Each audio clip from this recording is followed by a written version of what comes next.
কেন রে কেন? আমার তো বলার কথা নয়। আরে প্রথমে ঘন্টা পড়বে, তারপর দিবাঙ্গ আঁকা শুরু করবে, তারপর আমরা আমাদের সংলাপ বলবো। আরে ঘন্টা পড়তে পড়তে তুই আসবি। আরে বলতে শুরু করে দিলি। ঘন্টা তো আমার পড়েইনি।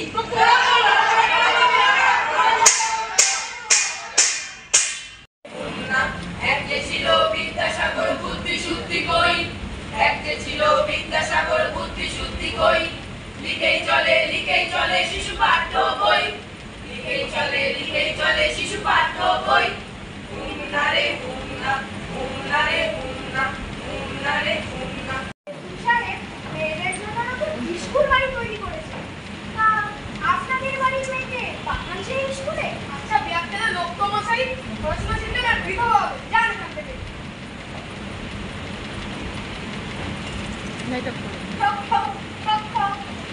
আপনাদের বাড়ি শুনেছি চারজন কর্মচারী। তা তাদের মধ্যে একজনকে পাঠান না আমাদের এই ছেলে দিয়ে কারবার মারবার হও। মেয়েদের স্কুল, সূত্রদের স্কুল, রাখার স্কুল, সেটা হয় কি? কেন ডাক শোনি? না। তৈলবর শোনি? কান পিটে কোনোভাবেই ভয় দেওয়ার ছেলে নয়। বড় বড় শাস্ত্রজ্ঞ পণ্ডিতদেরও আমি ছেড়ে কথা কই না। তোমার বড় সুবোধ বলো। আমি সুবোধ নই। তুমি যত বড় ধনী, যত বড় মানি, যত বড় বিদ্যা বেঁচে থাক, বেঁচে থাক বিদ্যাসাগর চিরজীবী হয়ে। মেট্রোপলিটন স্কুলে বাঙালি পড়তে, মেট্রোপলিটন স্কুলে বাঙালি পড়তে, বাঙালি মাস্টার এলো সাহেবদের ভর্তিয়ে, বাঙালি মাস্টার এলো সাহেবদের ভর্তিয়ে। বেঁচে থাক, বেঁচে থাক বিদ্যাসাগর চিরজীবী হয়ে, বেঁচে থাক বিদ্যাসাগর চিরজীবী হয়ে। বাবু তুমি তো বাড়িতে নেই, কেন কি দরকার আমাকে বলতে পারো। আপনি তো ন্যায়রত্ন মহাশয়, আপনাকে বলে হবে না। কি করে জানছো আমাকে বললে হবে না? আরে শাস্ত্রে বিধান জানতে এসছো তো। এরকম গল্প আমি অনেক জানি। বলতে শুরু করলে ডাহা ডাহা পণ্ডিতদের মাথা পুরো হয়ে যাবে। এ তোমার করবে না। আমার 3 বছরের শিশু আজ সকালে বন্ধ হয়েছে। আমি কি পড়াবো না মাটিটা না না না না না না না না না, পড়াবে কেন, পড়াবে কেন? তো 5 বছর অতিক্রম করেনি, থেকে মাটিতে কোথায় শাস্ত্র সম্মত? কিন্তু আমি যে জানতাম পড়াতে হয়। ভুল জানতে বাঁচা, শাস্ত্রজ্ঞ ব্যক্তির কাছ থেকেই বিধান জানতে হয়। তারই বিধান জানতে এসেছিলাম ন্যায়রত্ন মহাশয়ের কাছে। তিনি বললেন শিশুকে মাটিতে পুঁতে দিতে। হ্যাঁ, আরে মাটিতে বলবে কেন? পড়াবে পড়াবে। কিন্তু ন্যায়রত্ন মহাশয়কে বললেন। উনি মহাশয় পরিহাস করেছে। তবে কি করবো আপনি পড়াবে, পড়াতে নি। বিদ্যাসাগর ভীষণ বাজেলো, শিশু পাঠ্য শিশু পাঠ্য আমার বিয়ে হোক, নারী শিক্ষা বিধবাদের আমার বিয়ে হোক। বিধবা বিবাহ। এখনো বিদ্যাসাগর, এখনো ওই ছোট লোকগুলোকে হাত করেছে। বেটা শাস্ত্র বিরোধী। নাস্তিক, নাস্তিক সব। আর এত কথা কি আছে বড়? আরে দাঁড়াও দাঁড়াও। কথা তৎক্ষণা, এক যে ছিল বিদ্যাসাগর কপালে তার গেরো, এক যে ছিল বিদ্যাসাগর কপালে তার গেরো।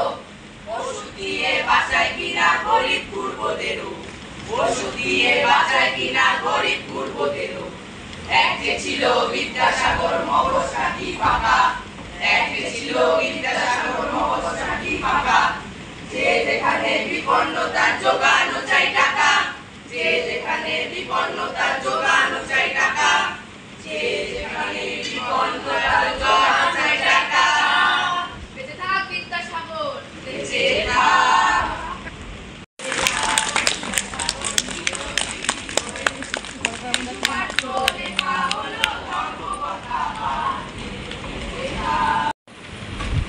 ঈশান সাহা সুদীপ্ত দত্ত। এই যাক, আমার মতো নিশ্চয়ই আপনারাও চাইছেন যে এরা ভবিষ্যতে অন্তত এই নাটকের ব্যাটনটা হাতে নিক, অর্থাৎ এই থিয়েটার ব্যাপারটা যেন বাংলা সংস্কৃতি থেকে তলিয়ে না যায়, আমরা যেন ভুলে না যাই। একটু সামনে যান না, পরিয়ে দিচ্ছে।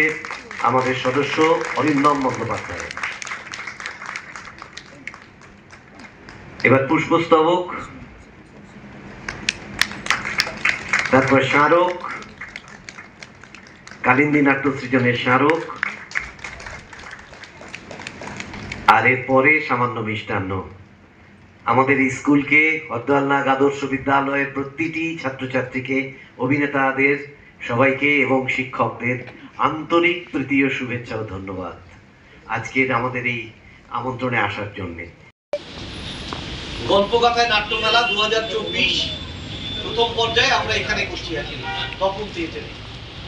তো এখানে করছি, তো এই করার জন্য আমাদের যে সমস্ত দলগুলি এসেছে, আজকে আমাদের এখন এখানে এই প্রদীপ প্রজ্বলনের মধ্যে দিয়ে শুভ উদ্বোধন হবে। এখানে যারা আজকে পার্টিসিপেটিং টিমস, একটা আছে শান্তিপুর সাংস্কৃতিক, একটা হরদোয়ালনাগ আদর্শ বিদ্যালয় উদয়পুরে, তার প্রধান শিক্ষক রয়েছেন সৌমেন পাল মহাশয়, আর আমাদের বরিষ্ঠ সদস্য সুজিত সাহা রয়েছেন। ওদের তিনজনকে আমি অনুরোধ করব আমাদের এই প্রদীপ প্রজ্বলনের জন্য 24 বছরের অনুষ্ঠানের শুভ উদ্বোধন ঘটানোর জন্য। এতক্ষণ স্কুলের অনুষ্ঠান ছিল, এবার নাটকের অনুষ্ঠান হবে মঞ্চের মধ্যে, আর বাইরে আমরা এই উদ্বোধনটা করছি। আমি অনুরোধ করছি কৌশিক চট্টোপাধ্যায়, সৌমেন পাল মহাশয় এবং সুজিত সাহা মহাশয় এই উদ্বোধনে সাহায্য করবেন। মীনাক্ষী,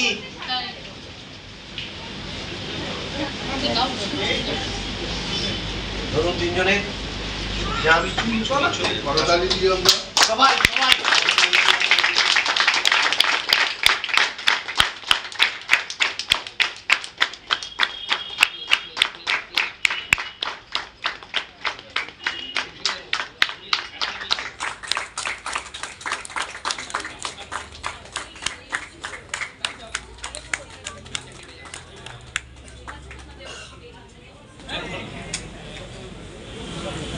এই কাজটুকুর জন্যই শুধু এখানে বাইরে, আপনাদের আর গরম সহ্য করতে হবে না।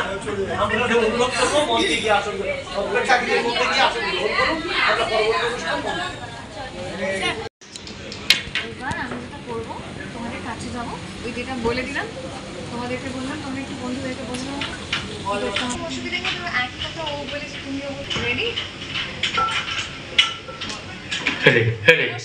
আমরা আদর্শ বিদ্যালয়, এটি আমাদের 16তম উপস্থাপনা। আমাদের আজকের উপস্থাপনা যেটা হয়েছে, আমাদের নাটকের নাম হচ্ছে ঠিক আছে। মেনলি হচ্ছে প্রযোজনা অদ্রিজা দাশগুপ্ত, প্রয়োগ অজিতা দাশগুপ্ত, গল্প সব জায়গা থেকে নেওয়া।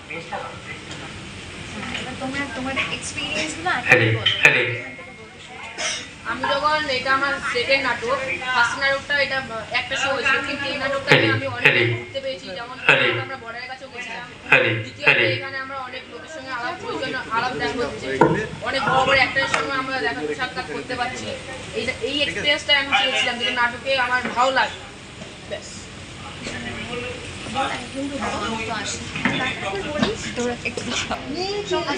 বাবা নে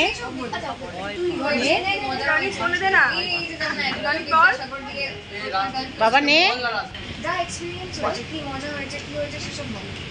আমরা এটা অনেকই মজা করে করছি। এটা আমার প্রথমই নাটক, আমি এটা প্রথম নাটক যেটা করছি আমাদের স্কুল থেকে। এটা অদ্রিজা ম্যাম আমাদের ভীষণভাবে হেল্প করেছে। এই নাটকের মারফতে আমরা অনেক জায়গায় যাচ্ছি, অনেক দূর দূরান্তে, বর্ধমান সব জায়গায় যাওয়া হচ্ছে।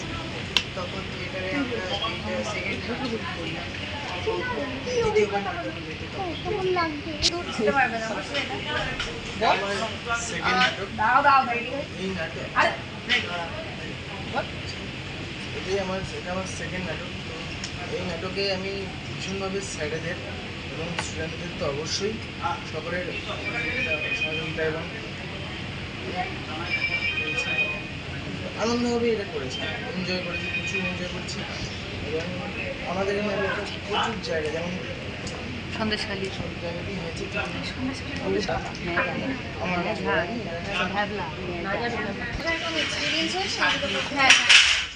তোরা নমস্কার, সন্ধ্যা সকালকে। আমি আমার নাম গৌরব দে। আমি আগে আরও অনেকদিন নাটক করেছি, তার মধ্যে একটি অন্যতম নাটক এটি বর্তমানে আজকে 16তম শো হলো। ভবিষ্যতে আমরা এরকম আরও অনেকগুলি নাটক করে এগিয়ে যেতে চাই সকলের সামনে।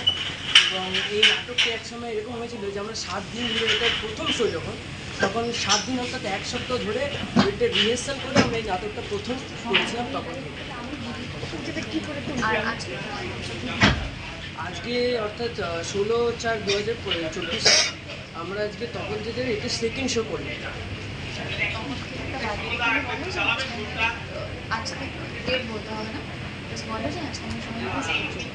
আজকে আমরা সকলে মিলে সেকেন্ড শো করেছি। এবার বিদ্যাসাগর যারা হচ্ছে তাদের তো সত্যি কোনো মজার কিছু ঘটেনি, এটা আমি জানতে চাই। কিচ্ছু এই তো তাহলে নমস্কার, আমি সৌম্যদীপ সান্যাল। এটা আমার দ্বিতীয় নাটক। আগের নাটকটাও আমি করেছিলাম।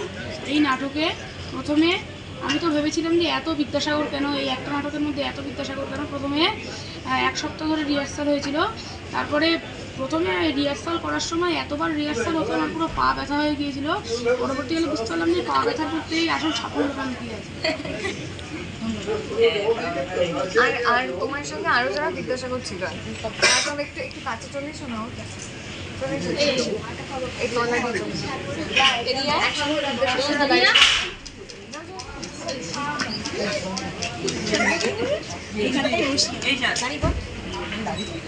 দাঁড়িয়ে যাও,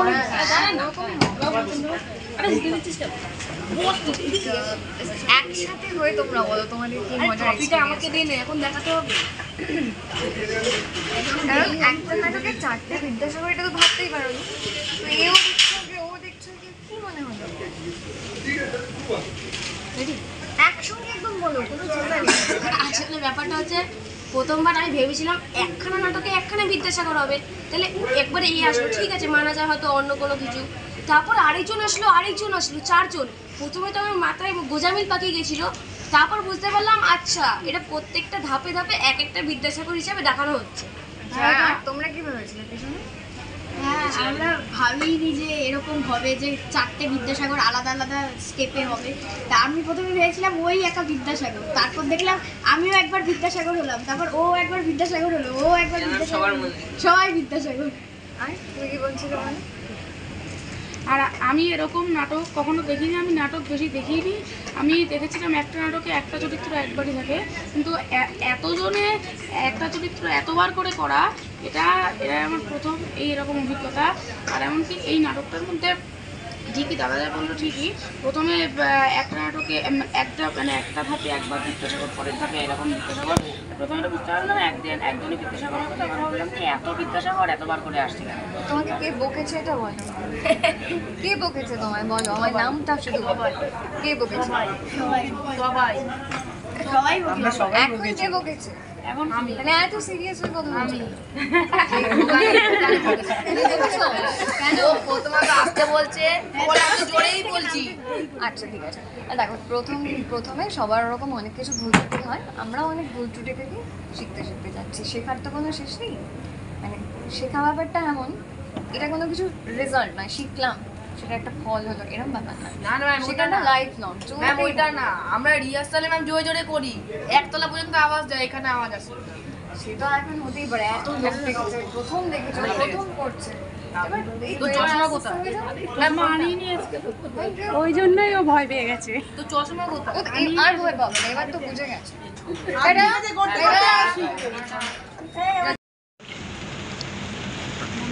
গল্পকথা নাট্যমেলা 2024-এর সান্ধ্য বাসরে সবাইকে স্বাগত জানাই। আমাদের দল আজকে 24 বছরে পদার্পণ করলো। আর এই 24 বছরের বিগত প্রত্যেকটা বছরই আমরা এই গল্পকথা নাট্যমেলা এটা আয়োজন করে থাকি। এবং মূলত প্রথম পর্যায়ে হয় কলকাতার বাইরে এবং দ্বিতীয় পর্যায়ে হয় কলকাতায়। এবার কিছু অসুবিধার কারণে প্রথম পর্বটা এখানেই অনুষ্ঠিত হচ্ছে এবার। আর আমাদের পরম্পরা অনুযায়ী আমরা প্রত্যেক বছর এই নাট্য জগতের বিশিষ্ট কিছু গুণীজনকে, নাট্যজনকে আমরা সম্মাননা জ্ঞাপন করে থাকি। একটি হচ্ছে দীপ্তিময় চট্টোপাধ্যায় স্মৃতি সম্মান, আর আরেকটি অমল রায় স্মৃতি সম্মান। এই দুটি সম্মাননার বিষয়ে কিছু কথা বলবেন আমাদের সংস্থার নির্দেশক শ্রী বিল্বদল চট্টোপাধ্যায়। দুটো কথা। দীপ্তিময় চট্টোপাধ্যায় স্মৃতি সম্মান, অমল রায় স্মৃতি সম্মান। দীপ্তিময় চট্টোপাধ্যায় ছিলেন থিয়েটারের একনিষ্ঠ ভক্ত। নিজে অভিনয় করতেন না, কিন্তু অভিনয় কথা হচ্ছে শুনলে সঙ্গে সঙ্গে যেতেন। আমাদের এই থিয়েটার পরিবারের সঙ্গে খুব পরিচিত, নিকটজন নয়। অভিনয়ের বিভিন্ন শাখা, বিভিন্ন জায়গায়, আলো হতে পারে, মঞ্চ হতে পারে, বিভিন্ন ব্যাপারে যারা যুক্ত, খালেদাই পুরস্কার পেয়েছেন। আর আমরা আর একটা জিনিস নজর রেখেছিলাম, সেটা হচ্ছে যারা অত্যন্ত পরিচিত, যারা প্রায় প্রতিদিনই পুরস্কার কিছু না কিছু পান, পুরস্কার একেবারে লাইন দিয়ে লেগে থাকে যাদের পেছনে, তাদের দেব না, কারণ তারা তো পাচ্ছেন।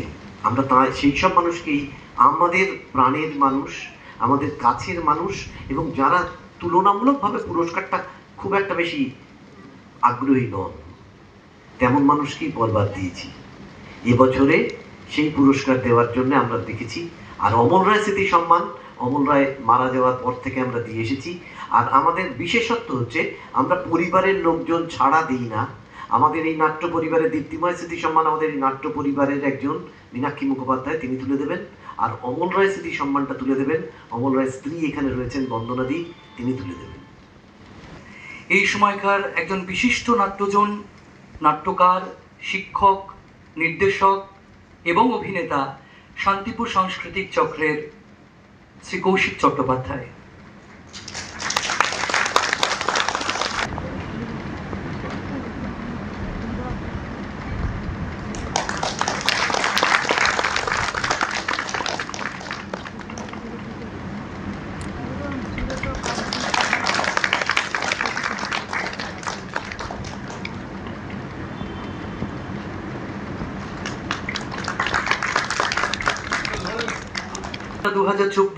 অমল রায় স্মৃতি সম্মান পাচ্ছেন এই সময়কার আরেকজন বিশিষ্ট নাট্যজন, বিশিষ্ট নাট্যকার, এবং একটু আগেই আমরা যে স্কুলের অভিনয় দেখলাম, উদয়পুর হরদলনাগ আদর্শ বিদ্যালয়ের প্রধান শিক্ষক শ্রী সৌমেন পাল মহাশয়।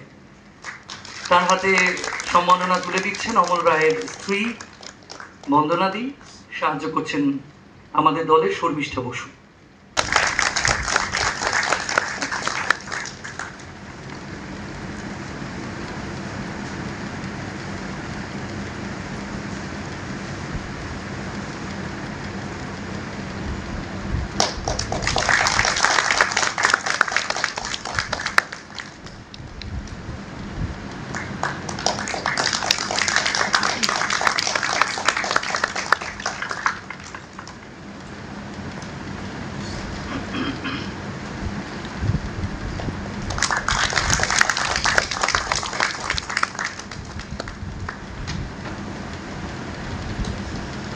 ধন্যবাদ।